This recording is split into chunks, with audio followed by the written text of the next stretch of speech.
dan juga kepada mereka yang hadir secara keseluruhan. Tak dapat saya sebut nama satu-satu tanpa mengurangi rasa hormat dan ta'zim saya kepada mereka. Alhamdulillah, alhamdulillahi rabbil alamin, wa bihi nasta'in ala umurid dunya waddin, wassalatu wassalamu ala ashrafil anbiya'i wal mursalin Sayyidina Muhammadin wa ala alihi wa sahbihi ajma'in, wa ba'du. Rabbi syrah li sadri wa yassir li amri wa hlul 'uqdatam min lisani yafqahu qawli. Rabbi zidna ilma warzuqna fahma. Allahumma la sahla illa ma ja'altahu sahla wa anta taj'alus sa'ba idza syi'ta sahla. Kehadiran kita pada pagi hari yang barakah ini bersama-sama bertadzakur, ingat mengingatkan satu dengan yang lain akan satu amanah dan tanggung jawab yang berat dan besar. Berat dan besarnya tanggung jawab ini disebabkan oleh kerana tanggung jawab ini diberikan oleh Allah kepada mereka yang disanjung oleh Allah dan ditinggikan kedudukannya daripada kalangan para anbiya dan juga rasul. Tugasan yang paling berat diberikan oleh Allah adalah tugasan yang Allah berikan kepada para nabi dan juga para rasul, yaitu menyampaikan risalah, menyampaikan ilmu dan juga berdakwah, seperti hadis yang disampaikan sebentar tadi oleh Al-Fadhil Ustaz Muhammad Bashir Al-Azhari, innama bu'ithtu mu'allima, sesungguhnya saya diutus oleh Allah sebagai seorang muallim. Tidaklah tanggung jawab ini berat dan besar kecuali yang diberi tanggung jawab itu diberi darjat dan yang tinggi dan kedudukan yang besar di sisi Allah Subhanahu wa taala. Bila kita melihat dalam sejarah peradaban manusia dicipta oleh Allah di atas muka bumi ini, tugas pertama yang dilakukan oleh insan pertama adalah sebagai seorang cikgu, sebagai seorang muallim, sebagai seorang guru. Di dalam Al-Quranul Karim, Allah Subhanahu wa taala berfirman menceritakan hasrat dan kehendak Allah untuk menciptakan makhluk di atas muka bumi, yaitu digelari dengan khalifah, walaupun yang dimaksudkan adalah Nabi Adam alaihissalam. Namun timbul persoalan daripada malaikat, kenapa Allah menciptakan makhluk yang boleh menumpahkan darah? Maka Allah Subhanahu wa taala tidak menjawab direct soalan itu, melainkan diserahkan kepada Nabi Adam yang dipertikai kenapa diciptakan.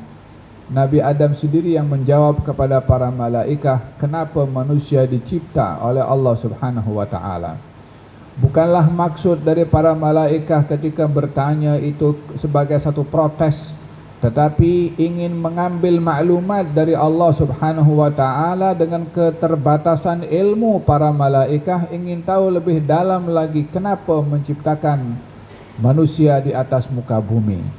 Allah menjawab kepada malaikat, inni a'lamu ma la ta'lamun, saya tahu apa yang kamu tidak tahu. Hanya dijawab seperti itu saja oleh Allah kepada malaikat ketika bertanya.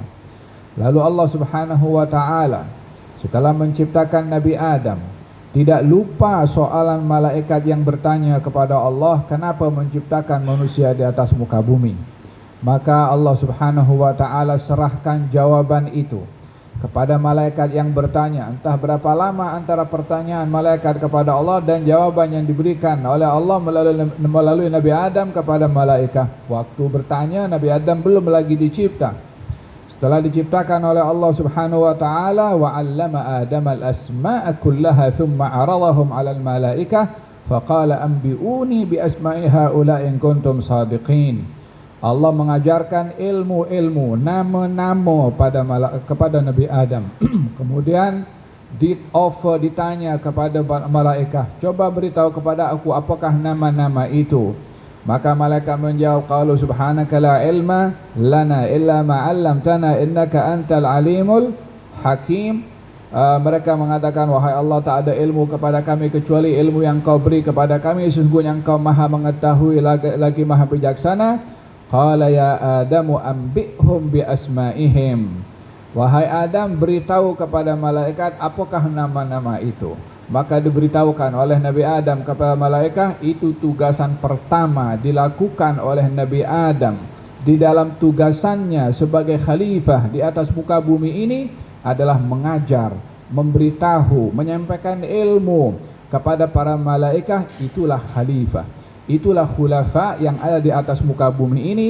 Oleh sebab itu khalifah sebenar di atas muka bumi adalah tugasan yang Allah berikan kepada para anbiya dan juga para rasul, menyampaikan ilmu kepada umat manusia. Demikian sejarah pertama manusia dicipta oleh Allah Subhanahu wa taala, tugasnya adalah sebagai seorang muallim. Ini adalah menunjukkan betapa pentingnya orang itu berilmu dan menyampaikan ilmu. Bila ada sesuatu tugasan yang lebih baik bagi manusia di atas muka bumi selain menyampaikan ilmu, pastilah itu yang dilakukan oleh Nabi Adam. Bila ada sesuatu yang lebih berharga bagi manusia di atas muka bumi ini selain daripada ilmu, itu juga yang akan diberikan oleh Allah kepada Nabi Adam. Namun Allah hanya memberi bekal ilmu kepada Nabi Adam dan juga menjadikannya sebagai seorang muallim demi menjalankan tugasan khilafah di atas muka bumi ini sebagai seorang muallim. Demikian di dalam Al-Quranul Karim yang menjelaskan tugasan para nabi dan juga para rasul, yaitu menyampaikan ilmu. Dengan demikian Allah Subhanahu wa taala mengangkat darjat seorang dengan ilmu. Dikatakan man arada dunya fa alaihi bil ilmi wa man arada al akhirata fa alaihi bil ilmi wa man aradahuma fa alaihi bil ilmi. Siapa yang mahukan dunia, maka kuncinya ilmu. Yang mahukan akhirat, kuncinya ilmu. Yang mahukan dua-duanya, kuncinya adalah ilmu jua. Di dalam hadis Nabi Muhammad sallallahu alaihi wa ala alihi wa sahbihi wasallam, beliau bersabda, innallaha wa malaikatahu wa ahli samawati wal ard hatta al-hitan fil bahr wan namla fi juhriha la yusalluna ala muallimin nas al-khaira. Sesungguhnya Allah dan para malaikat di langit dan semua penduduk langit, termasuk juga semua yang ada di bumi, ikan-ikan di lautan, termasuk juga semut di dalam lubangnya, mendoakan kepada orang yang mengajarkan orang lain akan kebaikan. Bagaimana dikatakan bahwasanya semua di langit dan di bumi termasuk binatang pun juga mendoakan kepada muallim, kepada orang yang mengajar, tapi bukan sembarang orang mengajar, muallimin nas al khaira, yang mengajarkan kebaikan. Hatta yang diajarkan ilmu sains, hatta yang diajarkan ilmu matematik, hatta yang diajarkan itu ilmu geografi, ataupun apa saja ilmu, apatah lagi yang diajarkan adalah ilmu agama. Karena sumber ilmu datangnya daripada yang maha berilmu subhanahu wa ta'ala, maka tugasan untuk menyampaikan ilmu itu adalah tugasan yang menjadikan seorang itu berilmu, adalah tugasan yang mengajak manusia kepada kebaikan. Termasuk daripada hadis yang disampaikan oleh Nabi SAW, semua makhluk pun mendoakan. Kata Imam Ahmad bin Zain al-Habsyi, ada mengatakan kenapa sampai ikan pun berdoa, sampai semut pun berdoa untuk muallim. Apa kaitannya binatang-binatang itu dengan orang yang belajar di atas muka bumi? Katanya, orang kalau berilmu, dengan ilmunya dia akan terbimbing. Dengan ilmunya dia tak akan merosak lautan dengan membuang sampah ataupun hal-hal yang lainnya. Dengan ilmunya dia tidak akan membakar hutan dengan cara tidak bertanggung jawab sehingga akan merana binatang yang ada di dalam dan juga orang lain. Dengan ilmu manusia tidak akan melakukan kerosakan. Bukankah disebutkan di dalam Al-Quranul Karim, zaharal fasadu fil barri wal bahri bima kasabat aydin nas, berlaku kerosakan di daratan, di lautan, sebabnya adalah ulah manusia yang menumpahkan minyak di lautan sehingga mati ikan-ikan di laut, perbuatan manusia. Yang merosakkan ini ozon, lapisan yang ada di atas, ya, sehingga terik panas matahari berlebih-lebihan adalah ulah manusia. Yang menyebabkan sungai dan juga lautan kotor dengan adanya banyak bahan-bahan kimia yang dibuang di kilang, ulah manusia. Apa sebabnya? Ilmunya tidak membimbing kepadanya. sehingga yang merana bukan manusia, ikan pun merana juga, binatang pun juga di lautan dan daratan merana juga karena ulah perbuatan manusia. Tapi ini tidak berlaku kepada orang yang berilmu. Sayyidina Umar bin Abdul Aziz pernah mengatakan, saya ini risau disoal oleh Allah kalau ada keledai jalan di satu kawasan tergelincir karena jalannya tak elok.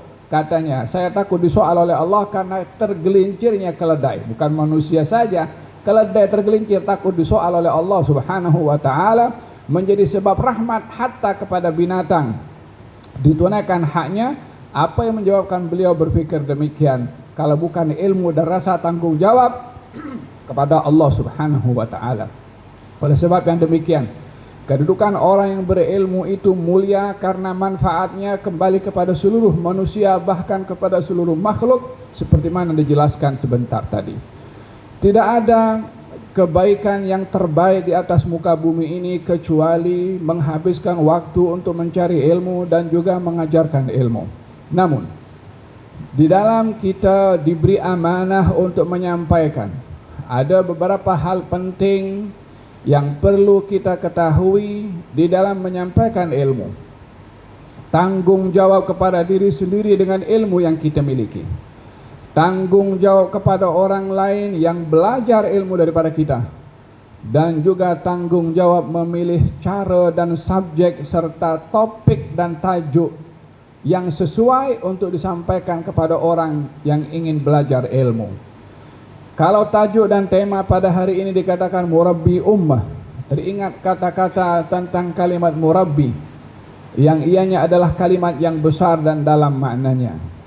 Birabbi araftu rabbi walaulal murabbi ma'araftu rabbi. Dengan Tuhanku aku kenal kepada Tuhan. Kalau bukan karena pendidik, aku tidak mampu mengenali Tuhan. Kalimat murabbi adalah nisbahnya besar kepada orang yang dilabelkan dengan label tersebut karena ianya adalah merupakan wasilah, penyambung daripada orang yang belajar kepada dirinya untuk mengenali kepada Allah subhanahu wa ta'ala, seperti mana umat mengenali Allah melalui nabinya.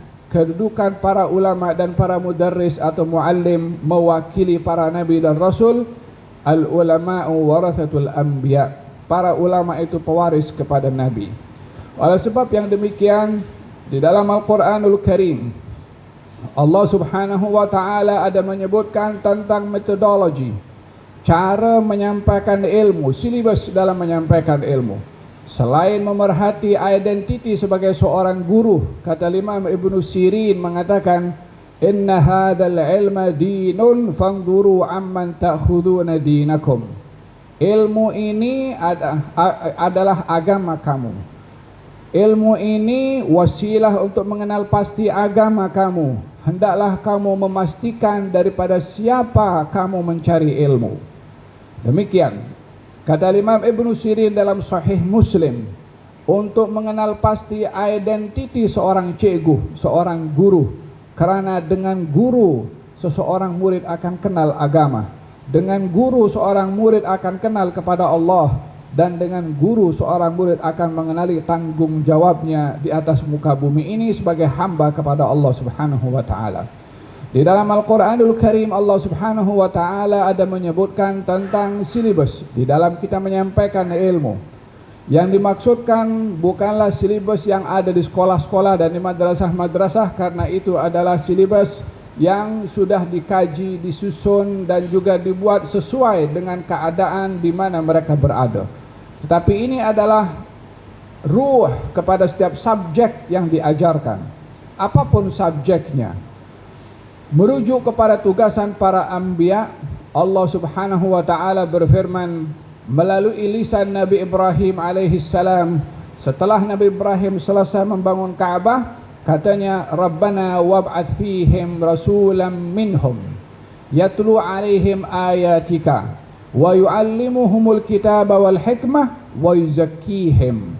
Wahai Tuhanku, ini Ka'bah sudah dibangun, masyarakatnya ada, tapi Nabi Ibrahim sedar kalau dirinya akan pergi, yang hidup sekarang pun juga akan pergi. Maka tidak mahu kepergian Nabi Ibrahim itu perginya ilmu dan wahyu yang dibawa oleh beliau, sehingga generasi setelahnya tidak kenal kepada Allah Subhanahu wa taala. Nabi Ibrahim minta kepada Allah agar supaya ada penerus setelah wafatnya Nabi Ibrahim. Rabbana wab'ats fihim, wahai Tuhanku, utuslah di tengah-tengah masyarakat ini rasulan minhum, seorang rasul daripada bangsa mereka sendiri, bangsa Arab. Apa tugasnya rasul itu? Allah sebutkan 3 tugas. Dan 3 ini yang mesti ada kepada setiap guru. 3 ini mesti ada kepada setiap ustaz. Yang pertama, yatlu alaihim ayatika, mengajarkan kepada mereka ayat-ayatmu, yakni marji'iyah, sandaran, masadir, reference, adalah kembali kepada ilmunya Allah Subhanahu wa taala. Yang kedua, wa yu'allimuhumul kitaba wal hikmah, mengajarkan kandungan Al-Quran dan juga Al-Hikmah As-Sunnah, yakni praktikal. Si guru itu sendiri hendaklah ada dasar dalam Al-Quran, ada dasar dalam Al-Sunnah daripada adab-adabnya sebagai seorang guru. Kemudian wa yuzakkihim, dan membersihkan serta mensucikan hati dan jiwa mereka. Ada 3 di sini. Tilawatul ayat. Tilawatul ayat adalah merujuk kepada Nabi yang mengambil daripada Allah Subhanahu wa taala wahyu. Adapun setelahnya hanya bersandar kepada apa yang disampaikan oleh Nabi. Yang kedua, ta'limul kitab wal hikmah, mengajarkan kandungan Al-Quran dan juga As-Sunnah, yakni adab kepada diri sendiri dan konten daripada Al-Quran untuk disampaikan dan juga As-Sunnah berupa penyampaian daripada Nabi SAW. Yang ketiga adalah wa yuzakkihim. Wa yuzakkihim, mensucikan. Yang dimaksudkan di sini adalah ilmu adab, ilmu al-akhlak. Allah gabungkan pada ayat ini 2 perkara penting sebagai silibus dan mesti ada kepada setiap cikgu dan setiap guru. Yang pertama adalah mengajarkan ilmu, yang kedua adalah mengajarkan adab. 2 ini tidak dapat dipisahkan apapun subjek yang kita ajarkan kepada murid. Allah Subhanahu wa taala menjawab permintaan doa Nabi Ibrahim setelah 3000 tahun. yakni Nabi Ibrahim berdoa ketika bangun Ka'bah, minta agar supaya diutus seorang rasul. Siapakah yang dimaksudkan? Nabi Muhammad SAW. Berapakah jarak antara Nabi Muhammad dengan Nabi Ibrahim? Lebih kurang hampir 3000 tahun. Dikabulkan oleh Allah Subhanahu wa taala. Cuma kabulnya permintaan Nabi Ibrahim kepada Allah akan permintaan seorang rasul dengan 3 tugasan, Allah Subhanahu wa taala ulang balik 3 tugasan itu, hanya diperbetulkan urutannya. Allah berfirman, laqad manallahu 'alal mu'minina idz ba'atha fihim rasulan min anfusihim yatlu 'alaihim ayatihi wa yuzakkihim wa yu'allimuhumul kitaba wal hikmah wa in kanu min qablu lafi dhalalin mubin. Allah menganugerahkan kepada kamu seorang rasul bahagian daripada diri kamu sendiri. Apa tugasannya? Membacakan ayat-ayat Allah, wa yuzakkihim, mensucikan, dan juga mengajarkan Alkitab dan juga hikmah. Permintaan Nabi Ibrahim meminta kepada Allah supaya diutus seorang rasul, membaca ayat, mengajarkan kitab dan hikmah, dan mensucikan atau mengajarkan adab.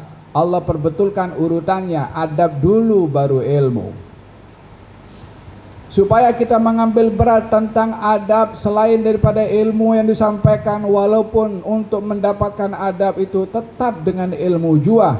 Cuma kadang-kadang ilmu lebih diutamakan tanpa mengambil berat tentang adab, sehingga kita dapati mungkin pelajar itu berilmu dan mendapatkan nilai tinggi namun tidak beradab. Yang perlu ditekankan kepada murid adalah 2 ini yang tidak dapat dipisahkan. Kalau pepatah mengatakan jadikan adab itu umpama tepung dan ilmu itu umpama garam, yakni kalau bikin kek itu yang banyak itu tepungnya bukan garamnya. Biarkan adab itu banyak diajarkan kepada anak murid, dan ilmunya akan menjadi indah dengan adab si murid tadi. Kadangkala ilmu yang ada pada murid itu tidak banyak, tapi adabnya banyak, maka terhiasi ilmu yang ada pada murid. Tapi kadangkala murid itu nilai E-nya banyak, kalau tidak beradab, maka tak akan dilihat murid itu untuk dicontohi karena tidak beradab. Akan tetapi tidak mungkin adab itu ada kepada murid kalau tidak ditanamkan oleh guru yang juga beradab dan juga berilmu. Dengan demikian memerhati kepada kedudukan guru bagi si murid untuk dicontohi pada ilmunya dan juga adabnya, bahkan dicontohi perbuatannya sebelum perkataannya. Hadirin dan hadirat yang dirahmati oleh Allah Subhanahu wa taala, kejayaan seorang guru bukan dilihat daripada suksesnya murid pada saat ujian. Tidak dilihat keberhasilan seorang guru hanya dengan muridnya mendapat 9E atau lebih kurang. Tetapi keberhasilan seorang guru itu adalah bila guru itu tahu tanggung jawabnya dan memainkan peranannya untuk ditunaikan, maka dia adalah guru yang sejati, guru yang berhasil. Kenapa saya katakan demikian? Kalau kejayaan seorang guru itu bergantung kepada suksesnya murid, maka kita akan kata bahwasanya Nabi Nuh gagal di dalam berdakwah karena yang beriman kepadanya hanya sedikit sahaja. Fama amana ma'ahu illa qalil. Tidak beriman kepada Nabi Nuh kecuali sedikit, yakni hanya beberapa orang saja. Dalam 950 tahun dakwah beliau yang beriman hanya sedikit sahaja. Adakah kita akan mengatakan Nabi Nuh gagal dalam berdakwah? Wallahi Nabi Nuh berjaya dan berhasil dalam berdakwah karena beliau sudah tunaikan segala yang dimiliki olehnya untuk menyampaikan. Adapun hidayah itu adalah kuasa Allah Subhanahu wa taala untuk diberikan kepada sesiapa yang dikehendaki. Walaupun saya yakin dengan kesungguhan guru dan tanggung jawabnya untuk mengajarkan pasti akan menjadikan muridnya itu berhasil dan berjaya. Karena itu adalah sistem cause dan efek. Apa yang kita buat dan usahakan pastinya atau kebiasaannya akan berhasil sesuai dengan apa yang diajarkan dan diusahakan. Oleh sebab yang demikian disebutkan tentang keberhasilan seorang guru itu bila ia mengetahui identiti dirinya, tahu dan bertanggung jawab kepada amanah yang dibebankan olehnya, dan guru-guru mempunyai sifat-sifat tertentu yang akan saya sebutkan sebentar lagi. Di antara kepentingan atau tugasan-tugasan guru yang penting untuk mengenal pasti seorang itu adalah seorang guru yang berhasil. Dan kalau kita tengok dalam kajian, ya, keberhasilan murid di mana-mana sekolah, hatta dalam peringkat university pun, itu bergantung kepada sejauh mana guru memainkan peranan kepada muridnya. Fasiliti sekolah dengan apapun yang ada, baik itu teknologinya, komputernya, ataupun fasiliti yang lainnya, padangnya ada, kelasnya ekon, library-nya luas, semua ada di situ. Tapi bukanlah itu yang menjadi sebab utama kejayaan murid. Kejayaan murid itu bergantung sejauh mana kedekatan murid itu dengan gurunya untuk mengambil ilmu. Itu Al-Azhar University, kalau tengok bangunan dalam kelasnya dengan bangunan Dewan Agung ini jauh lebih indah daripada kelasnya Al-Azhar University. Kalau bangku Al-Azhar, ini masa saya belajar dulu ya, Allahu alam sekarang. Dulu masa saya belajar tahun 96, bangku yang saya duduk dengan bangku sekolah rendah di negara ini adalah lebih baik bangku sekolah rendah di negara ini. Dah koyak-koyak itu, dah punya meja dah conteng sana macam, bukan nak merendahkan ya, tapi nak bagi tahu al-ibrah bil ma'ani la bil mabani. Yang menjadi tolak ukur tu bukan bangunan tapi dalaman, isi. Walaupun keadaan sebegitu di Al-Azhar, namun yang keluar berapa ramai daripada mereka yang menjadi sebab hidayah dan tersebarnya ilmu di semerata tempat. Yang saya difahamkan pun juga daripada sini pun juga ada juga yang lepasan daripada Al-Azhar University. Dan dengan demikian kejayaan murid itu adalah dalam akademi adalah bergantung sejauh mana guru memainkan peranan di dalam menyampaikan ilmu. Yang kedua adalah peranan guru di dalam memberikan semangat kepada murid untuk memiliki kesungguhan di dalam belajar. Jadi hubungan guru dengan murid ini tidak boleh dibatasi hanya sekedar guru tahu apa outline yang akan diajarkan. Hari ini saya mengajarkan tentang sifat-sifat Allah Subhanahu wa taala yang 20, dia sampaikan kelas, kemudian dia tinggalkan kelas tanpa mengambil berat muridnya itu paham atau tidak. Guru memerhati bukan pada subjek yang disampaikan sahaja, tetapi kepada pemahaman murid untuk memahami apa yang disampaikan oleh gurunya. Siti Aisyah meriwayatkan, baginda Rasulullah itu kalau berbicara, pembicaraannya jelas dan mudah difahami, tidak laju. Kalau kamu ingin mengikuti apa yang disampaikan oleh Nabi, kamu boleh mengikuti. Maknanya perlahan-lahan Nabi dalam berbicara. Apa sebabnya Nabi berbicara perlahan-lahan? Tujuannya supaya tak seorang pun yang tak clear mendengar daripada apa disampaikan oleh Nabi, karena disampaikan oleh Nabi adalah ilmu. Dengan Nabi demikian, Nabi concern dengan dalam menyampaikan ilmu itu, bukan hanya menyampaikan sahaja, tetapi juga memastikan pemahaman para sahabat untuk jelas dan clear apa yang disampaikan oleh baginda Rasulullah. Terkadang dalam satu penyampaian 3 kali diulang oleh Nabi SAW supaya tak ada sedikit pun samar-samar keraguan-raguan daripada si murid untuk mendengarkan apa yang disampaikan oleh baginda Rasulullah SAW. Hubungan yang ada antara seorang guru dengan murid, sebagaimana saya katakan, tidak terhad kepada hanya di masa di kelas sahaja ataupun pada subjek yang disampaikan, akan tetapi adab dan akhlak itu yang penting untuk diperhati oleh guru terhadap muridnya. Saya difahamkan biasanya di sekolah-sekolah ada namanya guru disiplin. Ya, itu bahagian daripada ingin memerhati adab dan akhlak si murid itu supaya tidak hanya ilmu saja yang diambil dan dipelajari, tetapi juga adabnya. Kalau kita melihat bagaimana baginda Rasulullah SAW di dalam memerhati kepada muridnya dan juga menjadikan hubungan guru dengan murid itu begitu rapat, dan kejayaan guru itu juga bila berjaya membentuk hubungan yang mesra dengan murid tanpa mengurangkan kedudukan guru sebagai guru untuk dihormati. Kadang-kadang guru telajak dekat dengan murid sehingga murid tak hormat dengan gurunya. Yang perlu untuk dibuat adalah guru dekat sangat dengan murid tanpa menyebabkan murid itu tidak sopan kepada gurunya, sehingga tidak dapat dibezakan mana guru mana kawan.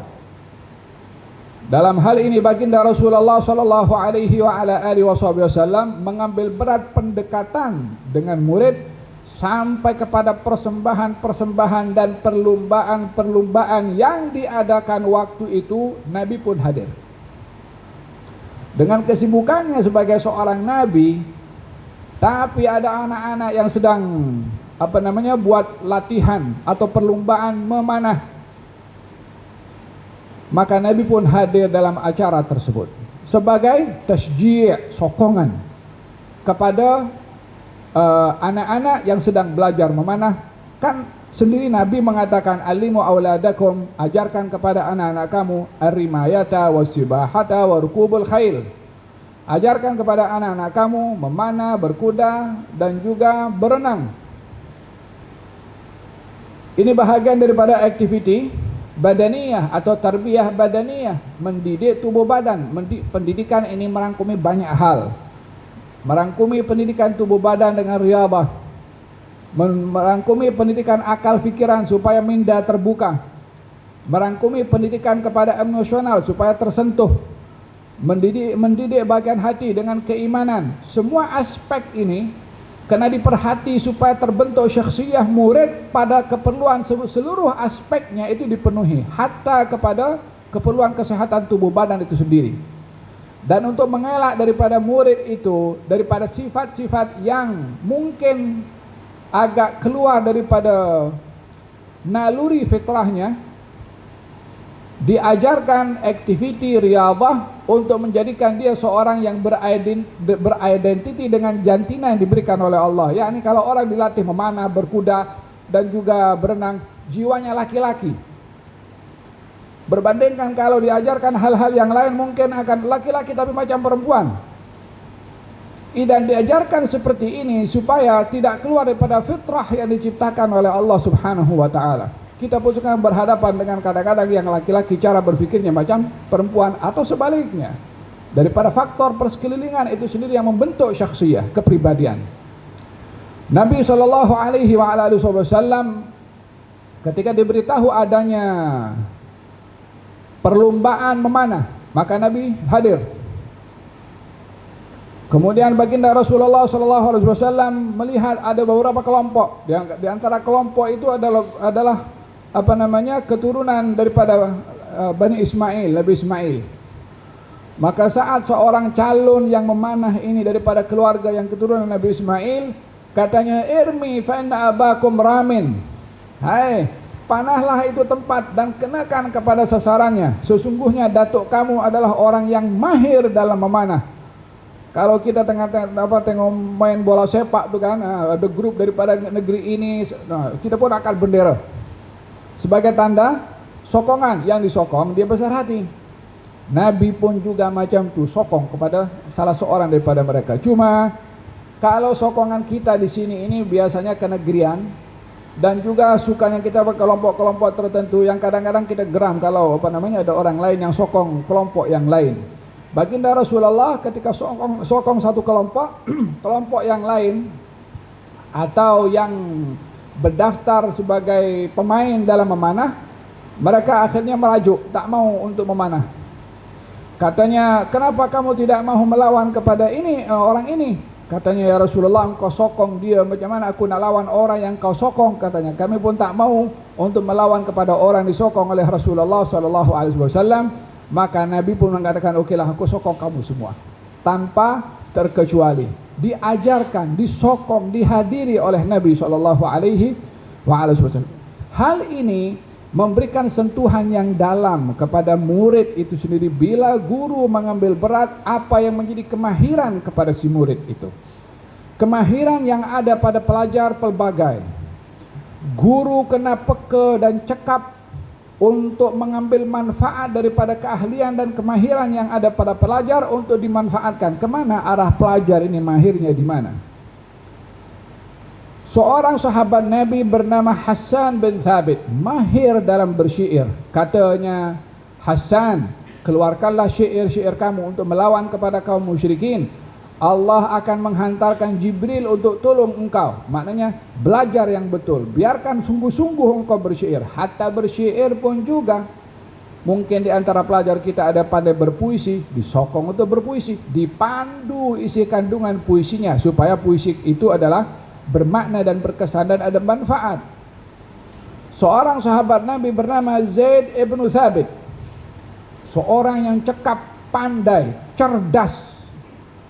Kata baginda Rasulullah SAW mengatakan kepada Zaid, Zaid, saya ini tak percaya kalau orang-orang Yahudi hantar surat kepada saya, atau saya hantarkan surat kepadanya, khawatir apa yang saya tulis dan saya cakap ini difahami salah oleh mereka.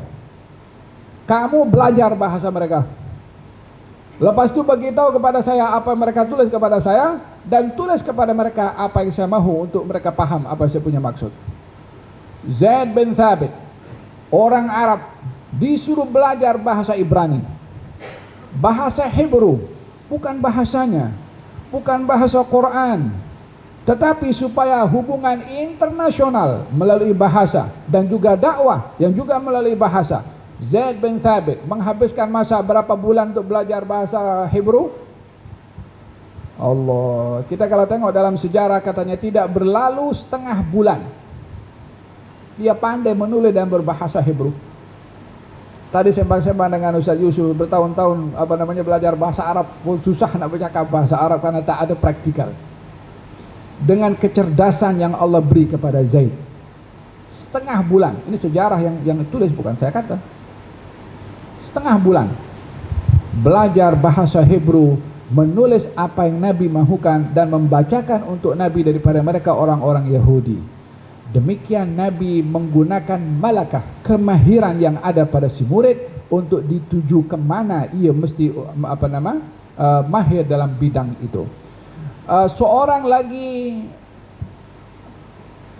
beberapa sahabat daripada Habasyah atau daripada Bani Arfadah yang mempersembahkan persembahan dalam bentuk kesenian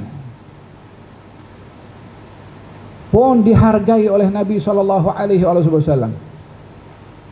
Kemahiran dan skill yang ada pada murid bila boleh dikembangkan dan bermanfaat dan bukan hal yang lara dan mungkar, perlu untuk diberikan sokongan supaya murid itu yang membidangi bidang tersebut diberi bimbingan untuk menggunakannya di tempat yang baik. Habasyah itu mendendangkan persembahan dalam bentuk kesenian. Nabi pun izinkan. Seorang perempuan ingin pukul kompang di hadapan Nabi, maka Nabi izinkan untuk pukul kompang di hadapan baginda Rasulullah SAW. Dengan demikian Nabi memahami dan mengambil peluang kemahiran yang ada pada murid untuk dimanfaatkan dan juga dibimbing oleh baginda Rasulullah SAW. Ini bahagian daripada upaya untuk mendekatkan diri antara guru dengan muridnya melalui aktiviti-aktiviti yang merapatkan hubungan antara mereka. Yang penting dalam hubungan guru dengan murid adalah at-ta'lif juga. Macam mana murid ini boleh suka kepada guru. Kadang-kadang tak semestinya guru itu baik atau tak suka marah, itu yang disukai oleh murid. Walaupun kebanyakannya guru yang tak pernah marah lebih disenangi oleh muridnya berbandingkan guru yang suka marah-marah. Saya tak tahulah di sini banyak marah atau banyak yang tidak marah, wallahu alam. Tetapi bukanlah marah yang bertepatan dengan tempat akan menyebabkan murid itu tak suka kepada gurunya, karena pada akhirnya kematangan dalam berfikir akan menyedarkan dirinya salah, oleh sebab itu dia kena marah. Berbandingkan kepada guru yang tidak menegur kepada muridnya walaupun berbuat salah, yang pada akhirnya dia dengan matangnya cara berfikir dan sedar perbuatan itu salah tapi tidak ditegur oleh gurunya, murid itu yang akan mengingat betapa salahnya guru itu karena tidak menegur kepada muridnya. Baginda Rasulullah kedua-duanya dilakukan oleh Nabi. Ada kalanya Nabi marah, ada kalanya Nabi tidak. Kepada Sayyidina Mu'ad ibn Jabal, ketika dipanggil oleh baginda Rasulullah, ya Mu'ad inni uhibbuk, hai Mu'ad aku sayang pada engkau. Ini bahasa emosional, bahasa kasih sayang, nak tarik perhatian supaya murid yang ingin diajarkan oleh Nabi itu belajarnya kepada Nabi dengan rasa sayang dan juga rasa hormat kepada Nabi. Ya Mu'ad inni uhibbuk, Mu'ad aku sayang kepada engkau, maka jangan kamu tinggalkan selepas salat kamu baca Allahumma a'inni ala dzikrika wa syukrika wa husni ibadatika. Tapi pada masa yang sama, ketika Mu'ad melakukan kesalahan, di mana salahnya pada hakikatnya bukan salah 100%, salah menempatkan sesuatu bukan pada tempatnya. Apa yang dilakukan oleh Mu'ad? Mu'ad salat fardu jadi imam, bacaan suratnya panjang, sehingga orang komplain kepada Nabi SAW. Katanya, ya Rasulullah, ini Mu'ad salatnya panjang sangat. Orang komplain salat panjang bukan zaman sekarang saja, dulu pun ada juga. Maka Nabi mengatakan kepada Mu'ad, ya Mu'ad, afattanun anta ya Mu'ad. Hai Mu'ad, engkau nak timbulkan fitnah ke? Kamu tidak tahu ke kalau kamu sholat menjadi imam, di belakang kamu ada orang tua, ada orang yang sibuk, ada orang yang terburu-buru. Kalau kamu menjadi imam dalam sholat fardu, sederhanakanlah surat yang kamu baca. Marahnya Nabi kepada Mu'ad tepat pada waktunya. Bukan kurang sayangnya Nabi pada kata-kata yang pertama, Mu'adz, aku sayang pada engkau. Tadi Nabi kata macam tu. Ketika Nabi ingin menawan hati Mu'adz supaya dapat belajar daripada Nabi, ditarik perhatiannya oleh Nabi SAW. Ketika melakukan kesalahan, tidak teragak-agak untuk menegurnya, karena teguran itu bahagian daripada pendidikan yang diajarkan oleh Nabi SAW kepada Sayyidina Mu'adz ibn Jabal. Demikian baginda Rasulullah mengambil berat dengan anak muridnya dengan at-ta'lif, menawan hati si murid supaya murid datang kelas happy, datang kelas seronok. Disebabkan apa? Disebabkan guru yang mengajar itu disukai oleh murid tersebut. Kadang-kadang kita pun dulu masih kecil ketika belajar nampak bezakan guru yang mana yang garang, mana yang tidak. Kalau dah time guru yang garang tu punya malas nak pergi masuk, tapi pasal di absen masuk juga. Tapi kalau time guru yang mengajar itu seronok, senang, kita pun seronok datang awal pun juga. Wahakadha, upaya yang perlu dilakukan oleh guru terhadap muridnya adalah at-ta'lif, menawan hati si murid, baik itu dengan cara panggilan, baik itu dengan doa pun. Baginda Rasulullah SAW berjumpa dengan anak berusia lebih kurang mungkin 10-11 tahun, namanya Abdullah ibn Abbas. Satu hari Nabi ini berada di rumahnya dan Abdullah bin Abbas ada di rumah Nabi. Abdullah bin Abbas tahu kalau Nabi tiap malam bangun malam qiyamul lail dan Nabi akan berwudu. Abdullah bin Abbas sediakan air di hadapan bilik Nabi sehingga Nabi tak perlu keluar untuk mengambil air. Maka Nabi keluar daripada biliknya, nampak ada air di hadapannya. Kata Nabi, siapa buat ini? Katanya, ana ya Rasulullah. Kata Abdullah bin Abbas. Nabi angkat tangan, ya Allah, berikan pemahaman agama kepada Abdullah bin Abbas, pahamkan dia akan Al-Quran. Didoakan oleh Nabi, doa yang kita semua kerap mendengarnya. Allahumma faqihhu fid din wa 'allimhu ta'wil. Ajarkan kepada dia pemahaman dalam agama. Itu juga perhatian yang diambil oleh Sayyidina Abdullah bin Abbas dengan doanya Nabi SAW. Dan doa Nabi itu menjadi kejayaan kepada Abdullah bin Abbas menjadi orang yang besar dan paham akan Al-Quranul Karim. Perhatian Nabi melalui kata-katanya, melalui doanya, melalui sikap dan pendekatan Nabi hatta kepada orang yang nakal, yang tidak ikut arahan Nabi SAW, tetap dicari peluang oleh Nabi SAW untuk dia berubah. Di sini Nabi menggunakan konsep khitabul aql, yakni berbicara kepada murid supaya murid itu berfikir, supaya tidak jadi murid ini hanya kena marah untuk berbuat sesuatu, hanya takut kena marah, berbandingkan dia berbuat sesuatu karena tahu apa yang patut dibuat dan yang difahami apa yang patut untuk dibuat. Seorang sahabat Nabi datang kepada Rasulullah dan mengatakan, ya Rasulullah, izinkan saya untuk berzina.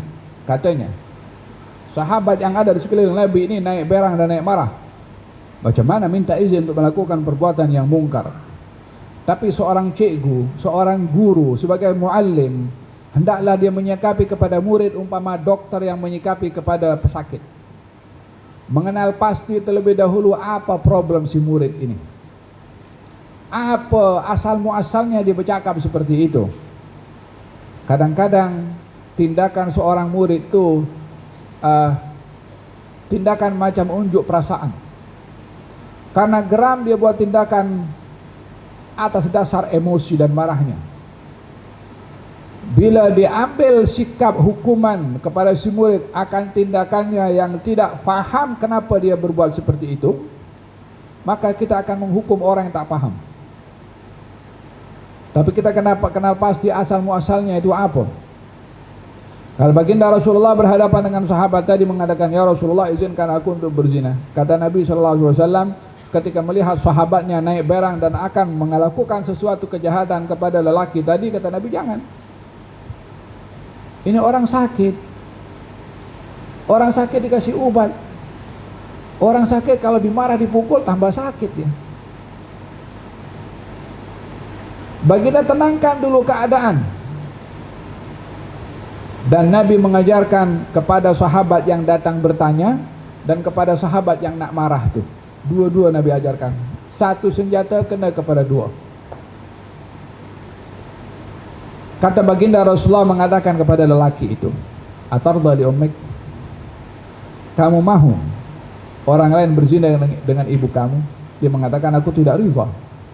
Kata Nabi, orang lain pun tak riba ibunya berzina. Mungkin perempuan yang kamu nak buat dengan dia ibu kepada orang lain yang tak suka macam kamu. Atarda li bintik? Kamu mahu orang lain berzina dengan anak perempuan kamu? Katanya, aku tak mau. Orang lain pun tak mau juga, kata Nabi. Atarda li ukhtik? Kamu mahu orang berzina dengan saudara perempuan kamu? Dia mengatakan, aku tidak mau. Kata Nabi, orang lain pun tak mau. Tengok, berapa kali Nabi bercakap, disebut ibunya, anak perempuannya, saudara perempuannya, saudara ayahnya, saudara ibunya. Banyak Nabi berbicara kepada lelaki itu supaya paham otak ini. Ini lelaki dibawa dengan hasrat dan hawa nafsunya dan tak pikir resiko daripada apa yang dia nak buat. Ditenangkan dulu oleh Nabi, baru diajak berfikir. Karena kalau orang tak tenang, tak boleh untuk berfikir lurus. Dan Nabi mengajarkan kepada yang lain sahabat itu macam mana menyikapi keadaan dan situasi yang seperti ini. Sampailah kepada peringkat terakhir, dia tak setuju, kata lelaki itu. Kata Nabi, orang lain pun tak setuju juga. Dipegang dadanya oleh Nabi SAW, didoakan, Allahumma ghafir dzambah wa hassin farjah. Ya Allah, Allah matahhir qalbah wa hassin farjah wa ghafir dzambah.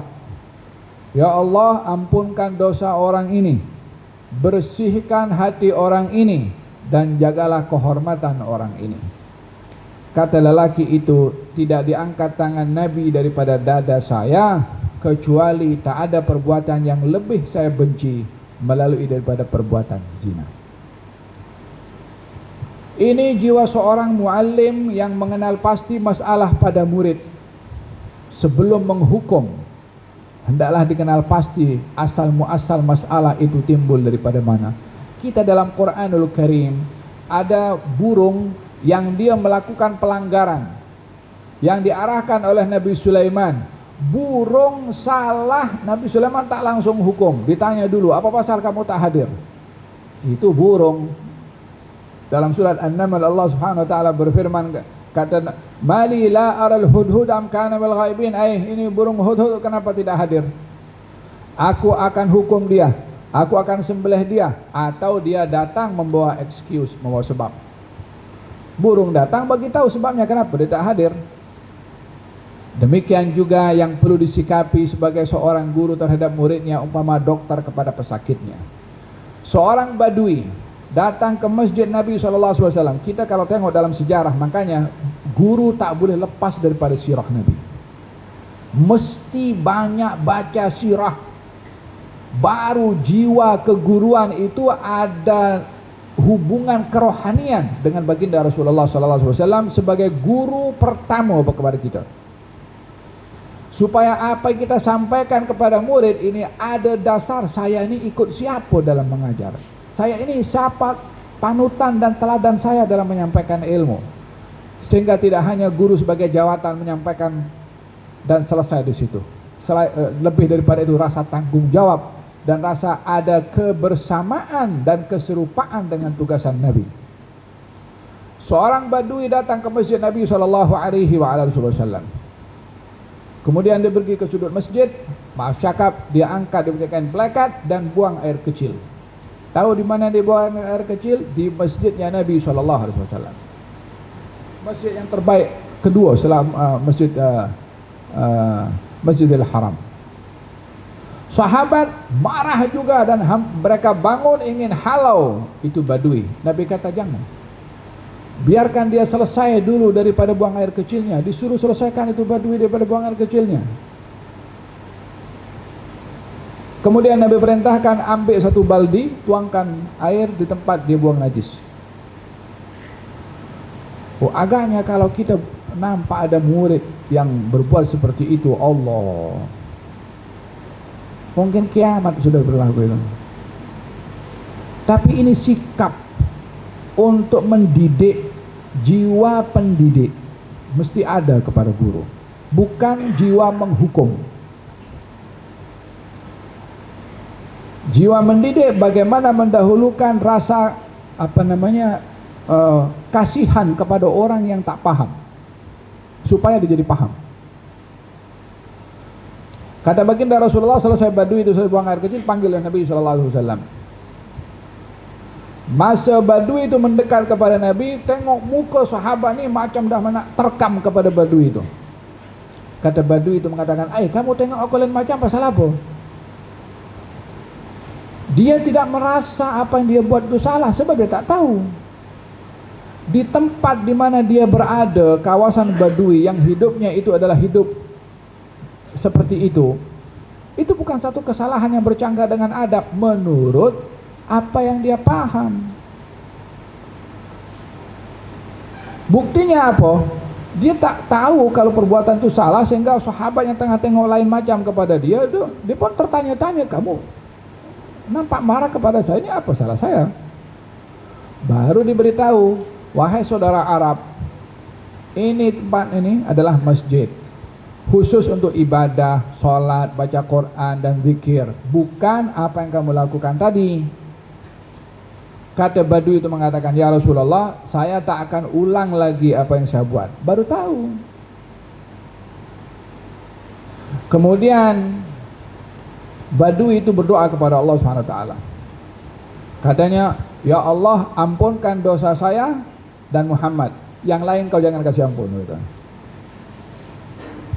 Apa sebab dia berbicara begitu? Geram kepada yang lain, sebab dia tak tahu dipersalahkan ke atas perbuatan yang dia tak tahu. Diberitahu sekali lagi oleh Nabi, wahai saudara Arab, kamu itu jangan sempitkan sesuatu yang luas. Yani kalau minta kepada Allah, jangan kamu dengan saya saja, yang lain pun kenakan juga, karena pemberian Allah luas. Wahakada pendidik itu kena mesti memiliki sabar besi. Sabar besi maksudnya sabar bukan sabar biasa, sabar luar biasa, karena ini membentuk kepribadian manusia yang ia adalah merupakan perkara yang tidak mudah, khususnya bagi pendidik.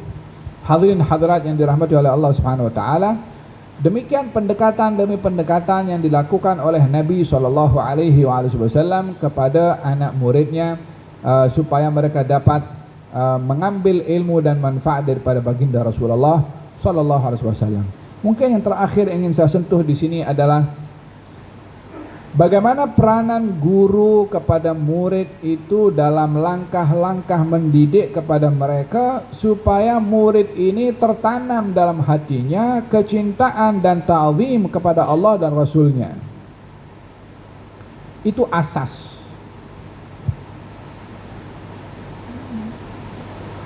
Sehingga murid daripada kecil lagi sudah kenal Allah Subhanahu wa ta'ala dan kenal akan Rasulnya. Kalau yang diajar itu subjek sains macam mana? Mulakan dengan doa, salawat kepada Nabi. Beritahu kenapa kita berdoa sebelum belajar. Beritahu kenapa kita sebut bersalawat kepada Nabi. Siapa Nabi itu? Jadi walaupun dia belajar sains, belajar matematik, tapi kenal Allah, kenal Rasulullah SAW. Apa sebabnya? Apa kaitan ilmu sains dengan matematik dengan Allah atau dengan Rasulnya? Supaya bila dia menjadi pakar saintis yang kenal Allah dan Rasul. Kalau dia seorang engineer, dia tahu dengan ilmu yang ada itu tetap akan menghormati hukum hakam yang datang daripada Allah dan juga Rasul. Terbentuk kepribadian pada jati diri murid yang ahli dalam sains dan juga matematik untuk mencontohi Nabi, jujurnya, amanahnya, tepat waktunya, berbuat baiknya, low profile-nya, tidak rakus. Semua itu adalah bukan hanya orang belajar ilmu agama saja untuk belajar yang sedemikian. Oleh sebab yang demikian, baginda Rasulullah sallallahu alaihi wa ala alihi wasallam bersabda, "Allimu auladakum ma nahala walidun waladahu afdala min adabin hasan." Tidak ada satu pemberian yang lebih baik diberi kepada seorang anak melebihi daripada pemberian adab yang baik, mendidik adab. Baik itu oleh orang tua ataupun oleh guru. Dan mesti ada kesinambungan network antara madrasah dengan rumah.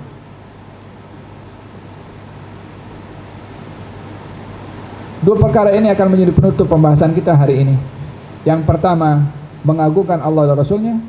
Yang kedua, hubungan antara madrasah dengan rumah.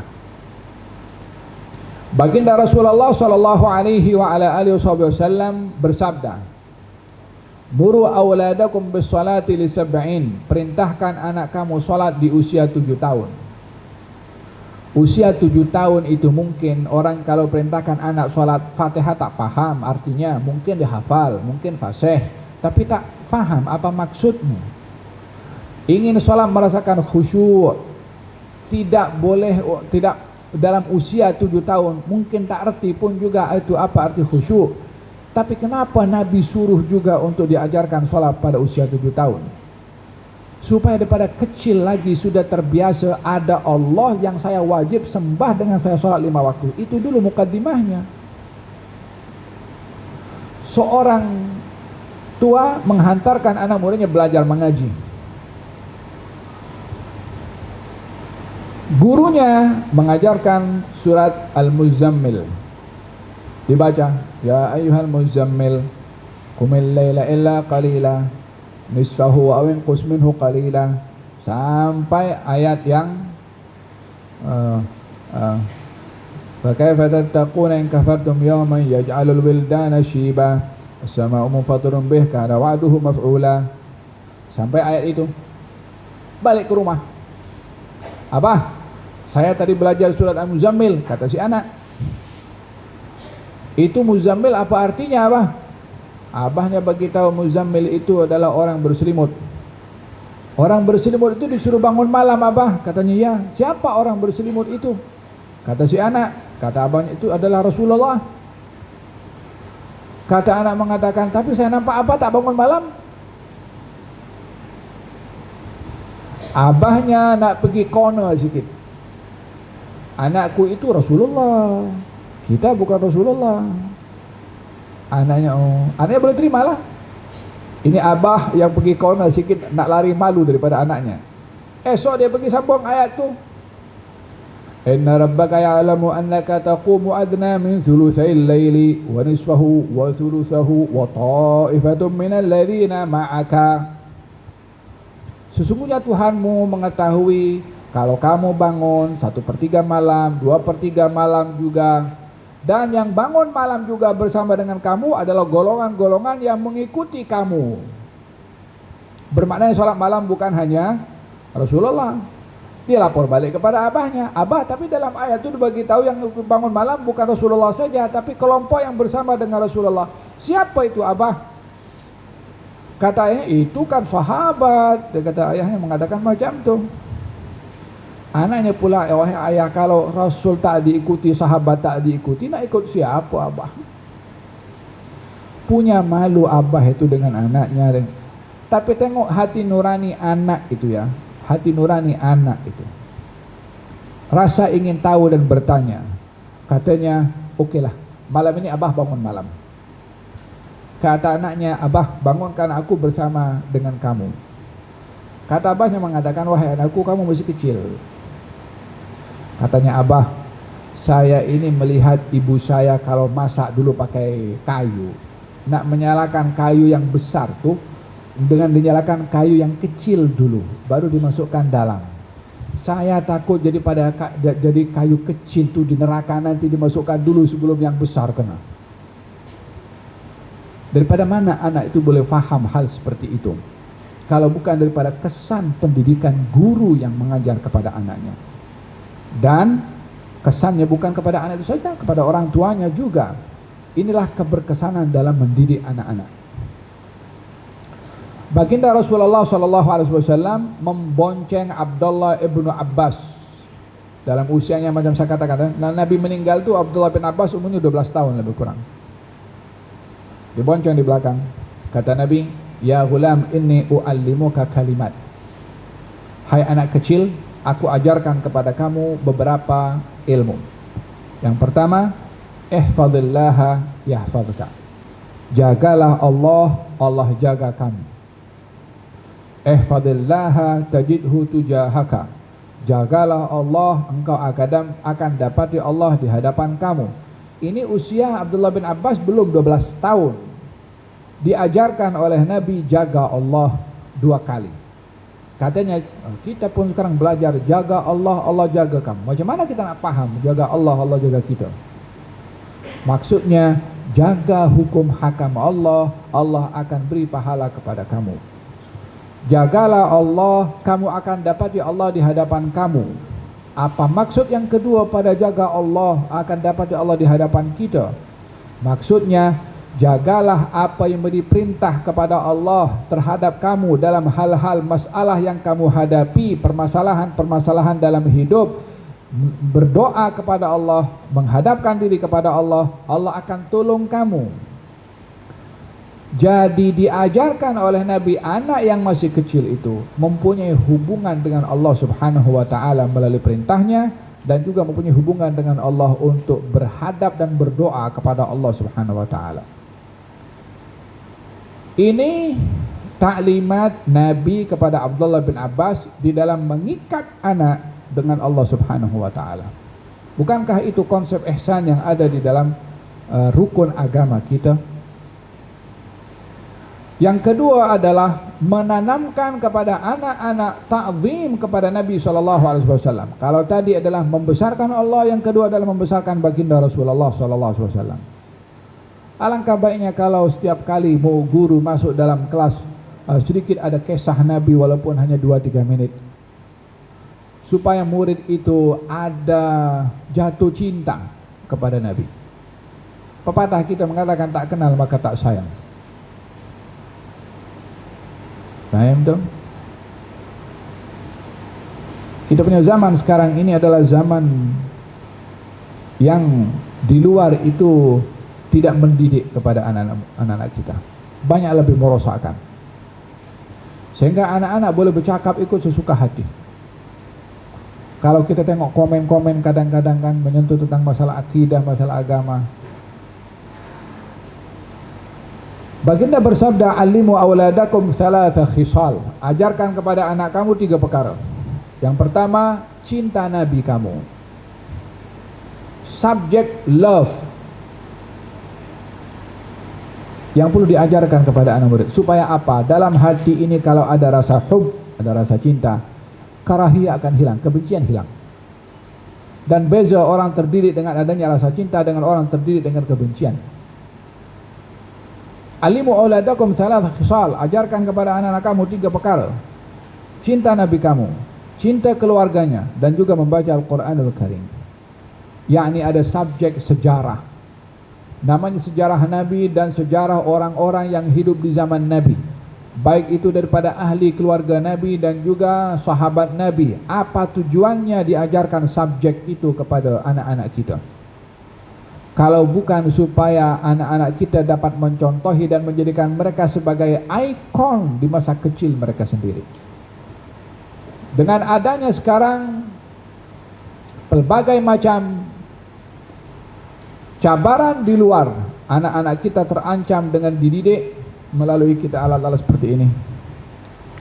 Sikit-sikit ada keluar boboiboy, entah lagi itu Agent Ali, entah lagi Doraemon. Ya kita hafal yang pasal budak-budak depan mata. Ini kadang-kadang ya itu yang dilihat. Kenapa tidak ada satu filem Salahuddin Al-Ayyubi?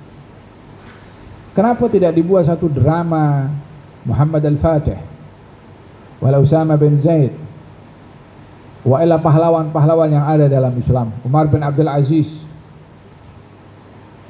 Kenapa tidak ada pakar-pakar teknologi yang pandai buat animasi untuk buat itu supaya dapat diserap oleh anak-anak kita, terdidik dengan film-film yang berfaedah, berbandingkan film terbang sana berubah entah sedikit-sedikit transformo berubah jadi robot malah terbang yang tak ada tujuan sama sekali. Akhirnya pun juga anak-anak kita pun terdiri dengan cara seperti itu.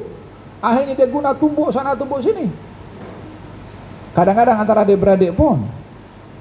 Beberapa waktu yang lalu dekat satu negara, bukan di Malaysia, orang pakai baju Superman lompat daripada tingkat atas budak-budak karena sangka dia boleh terbang macam Superman dalam TV. Lingkungan kita lebih banyak merosakkan kepada cara anak-anak dibentuk cara berfikirnya kalau tidak diselamatkan oleh mereka yang ada dalam rumah dan juga guru di sekolah. Awal-awal lagi Nabi sudah beritahu, ajarkan anak-anak kamu cinta Nabi, ajarkan sirah kepada mereka. Sahabat Nabi mengajarkan kepada anak-anaknya itu cinta kepada Nabi walaupun mereka hidup di zamannya Nabi, walaupun mereka tengok Nabi. Sehingga ada di antara mereka bernama Mu'ad dan Mu'awwidh. Ya subhanallah, kalau kita tengok macam mana sahabat didik anak-anak mereka tentang sirah Nabi, sehingga anak-anak sahabat itu ingin mengetahui tentang Nabi lebih dalam. Setelah wafatnya Nabi, Hasan cucunya Nabi itu dengan beberapa anak-anak kecil datang pergi ke tukang masaknya Nabi SAW. Namanya siapa kau? Falhasil mengatakan, coba kamu masak untuk saya masakan yang kamu masak untuk Nabi. Yakni ingin rasa makanan yang dibuat oleh tukang masak itu yang dimasak untuk baginda Rasulullah. Agaknya motifnya itu apa nak makan makanan yang dimakan oleh Nabi SAW kalau bukan hormat ta'zim kepada Nabi SAW. Kata tukang masak itu mengatakan, kamu tak akan mampu untuk makan makanan yang saya masak untuk Nabi. Lalu kenapa? Masa zaman Nabi dengan zaman sekarang ini, zaman itulah maksudnya, peralatan memasak pun sudah develop, dah mulai canggih sikit. Zaman Nabi kalau masak apa gandum ada berdebu hanya ditiup saja, lepas itu masuk dalam air untuk dimasak. Tak ada alat-alat yang boleh untuk membersihkan lebih bersih. Katanya kalau kamu masak apa yang saya masak dulu, kamu tak akan suka memakannya. Dan menunjukkan kesederhanaan Nabi SAW. Mu'ad dan Mu'awwidh, dua sahabat Nabi yang masih remaja, join dalam peperangan Badar, berdiri di samping Abdurrahman bin Auf. Saat berhadapan dengan musuh, Mu'ad panggil, Pak Cik, kamu tahu siapa di antara mereka yang namanya Abu Jahal? Kata Abdurrahman bin Auf, ini budak kecil sebelah kanan, budak kecil sebelah kiri. Kalau sebelah kanan kiri orang-orang yang hebat-hebat, saya bolehlah terselamat sikit. Karena kanan kiri orang-orang yang hebat, ini dua budak-budak terpaksa saya jaga mereka. Tapi dia cakap dalam hati. Kata Mu'ad, Pak Cik, engkau tahu siapa di antara mereka tu yang namanya Abu Jahal? Katanya, kenapa kamu cari Abu Jahal? Pak Cik, aku dengar kalau dia selalu mengganggu dan menyakiti Rasulullah. Hari ini aku antara dua je. Kalau bukan aku, dia yang mati. Ya, ini dia berhadapan perang tu hanya cari seorang saja yang namanya Abu Jahal. Apa pasal? Disebabkan karena menyakiti Rasulullah. Bukan menyakiti bapaknya, bukan menyakiti ibunya, menyakiti Rasulullah. Yakni terpanggil semangat defensif untuk membela Nabi terhadap mereka yang menyakiti kepada baginda Rasulullah walaupun tak kenal. Mu'awwidh pun cakap benda yang sama. Ketika diberitahukan oleh Abdurrahman bin Auf, nanti aku beritahu. Katanya, jangan kuat-kuat kalau nak beritahu, nanti Mu'ad pergi dulu sebelum aku. Semangat dua-dua untuk mencari orang yang menyakiti Rasulullah. Ini kalau bukan karena didikan di rumah, tak akan ada rasa semangat seperti itu. Dan dengan demikian, ajarkan kepada anak-anak kamu, kata Nabi SAW, 3 perkara. Yang pertama, cinta Nabi, cinta ahli keluarganya, orang-orang yang hidup di zaman Nabi, dan tilawatul Quran, membaca Al-Quranul Karim. Dalam satu siaran televisi di Mesir, seorang perempuan yang dulu pernah menduduki Persatuan Bangsa-Bangsa Bersatu, UN, Di antara usaha yang dilakukan untuk memundurkan umat Islam adalah anak-anak dijauhkan daripada Al-Quranul Karim.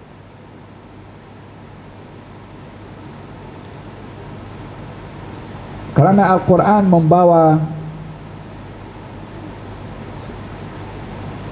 elemen pembentukan kepada identiti dan jati diri sebagai seorang Muslim, yang hingga hari ini dan sampai bila-bila mereka tidak akan mampu untuk menghapuskan atau memisahkan Al-Quran daripada umat Islam, walaupun ramai daripada mereka yang menjauhkan diri daripada Al-Quran, tapi pastinya masih ada orang-orang yang masih menghayati dan juga melazimkan diri dengan Al-Quranul Karim.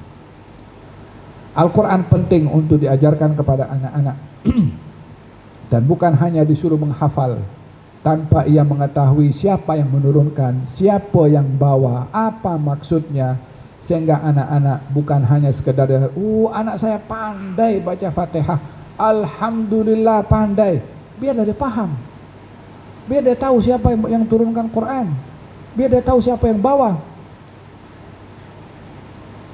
Tidak cukup seseorang itu hanya bangga anaknya hafal surat Al-Fatihah ataupun surat Al-Baqarah atau yang lainnya. Pastikan dia tahu siapa yang menurunkan dan kedudukan Allah Subhanahu wa taala di hatinya.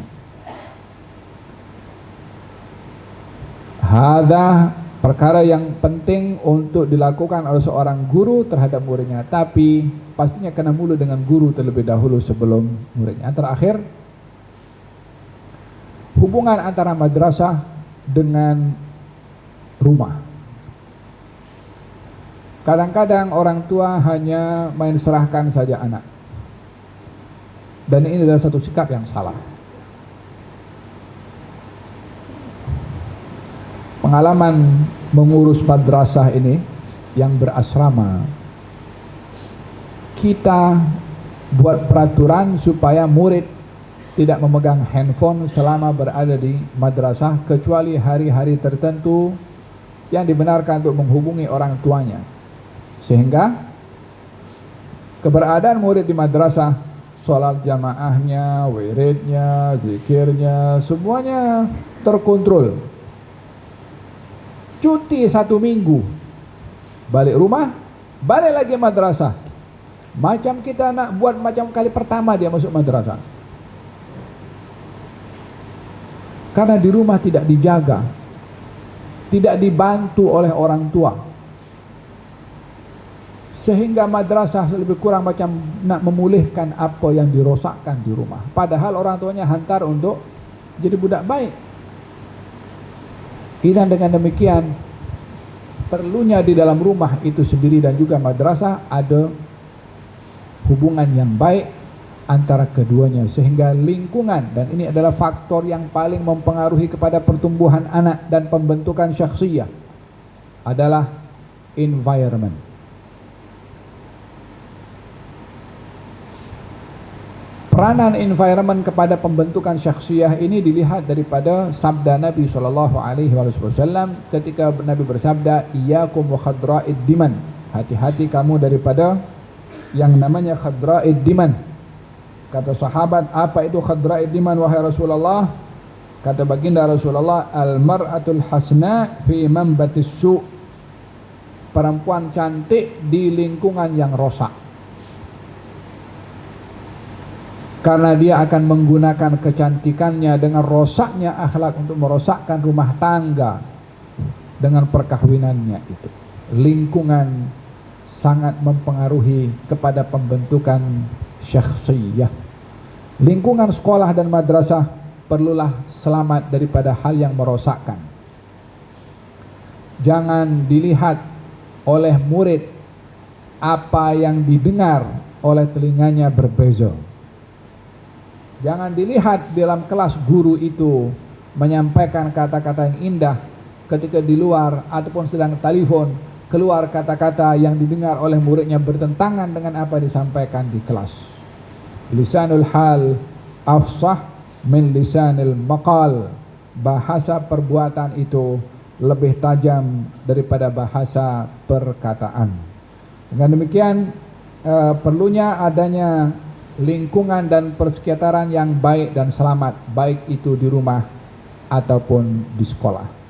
Lebih kurang mungkin itu beberapa hal penting yang saya sebutkan mengenai bagaimana menjadi murabbi yang sebenarnya di dalam memerhati kepada anak muridnya untuk mendidik kepada mereka, baik itu didikan bersifat keilmuan dan pendidikan bersifat adab ataupun akhlak yang ianya adalah sangat penting untuk ditekankan bagi guru kepada muridnya, dan tidak melihat ala masih kecil, tak apa nanti besar dia akan pandai sendiri.